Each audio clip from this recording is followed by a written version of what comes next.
আসসালামু আলাইকুম। সম্মানিত উপস্থিত আজকের দুঃখের কান্দি এবং নয়াকান্দি সকল মুরব্বী এবং ভাই বন্ধুগণ, উপস্থিত আরও আমাদের এলাকার সকল যুবক ভাইয়েরা, আসলে আমরা এই বিগত 17টি বছর আন্দোলন সংগ্রাম চালিয়ে আসছি। কার জন্য? শুধু একটি প্রতীকের জন্য। যে প্রতীক আমাদের দেশনায়ক তারেক রহমান পেয়েছেন, সেই প্রতীকের জন্য আমরা প্রত্যেকটি ইউনিয়ন, উপজেলা, থানা লেভেলে, জেলা পর্যায়ে সকলেই আমরা এই প্রতীকের জন্য ধানের মার্কার সকলেই আন্দোলন সংগ্রাম করে এতটুকু পর্যন্ত আমরা আসছি। অনেকেই অবগত আছেন, বিগত 17টি বছর আমলিক সরকারের আমলে অনেকে নির্যাতিত হয়েছেন। আমরা এই মার্কাটার নাম মুখে নিতে পারি নাই। যারা নিচে তাদেরকে গ্রেপ্তার করছে এবং কি বিএনপি কোথায় তাকে বের করে মামলা হামলা এগুলি করেছে।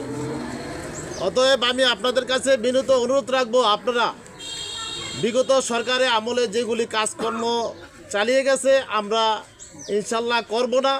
আমরা আমাদের যেই যোগ্যতা হারে আমরা সকলকে নিয়েই আমরা দেশ পরিচালনা করব এবং কি আমার নেতাও বলে যে আমরা সকলে সবার কাছে হাতে পায়ে মিনতি করে আমরা ভোট চাইতে হবে, তাই না? আমরা ভোটের মাধ্যমে ইনশাল্লাহ সরকার গঠন করতে চাই। আপনারা কি সকলে রাজি? তাইলে আপনারা প্রত্যেকটি ওয়ার্ডে এমনকি গ্রামে ঘরে ঘরে সকলে মা বোনদের কাছে গিয়ে আমাদের ভোট চাইতে হবে যে আমরা বিগত আমলে আমরা লাঞ্ছিত হয়েছি। আপনারা দয়া করে আমাদেরকে এই ধানের শীষ মার্কা যেভাবে পারি, যেভাবে হোক আমরা তাদেরকে হাত পায়ে ধরে আমরা একটি ভোট চাইতে হবে। সকাল সন্ধ্যা আমরা যাব, ওদের কাছ থেকে আমরা ভোট কীভাবে আনবো সেটা আমাদের করে আমরা দেখিয়ে দিতে পারবো। অধ্যক্ষ সেলিম ভূঁইয়া আমাদের বিকাশ এবং হোমনা মনোনয়ন পেয়েছেন।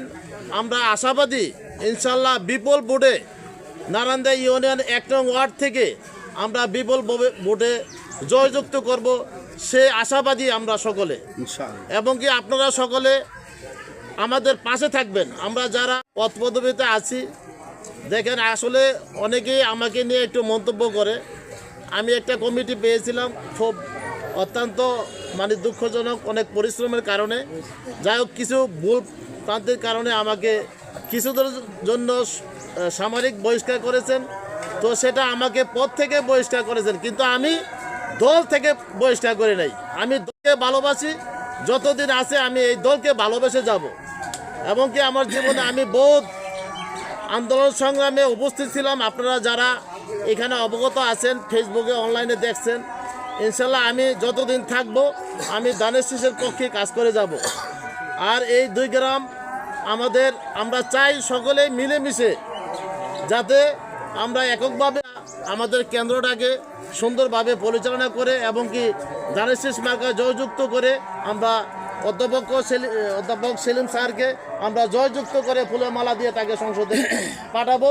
সেই আশাবাদী সেই আশা ব্যক্ত করে আমি আমার বক্তব্য শেষ করছি। আসসালামু আলাইকুম। বাংলাদেশ জিন্দাবাদ, কৃষক দল জিন্দাবাদ।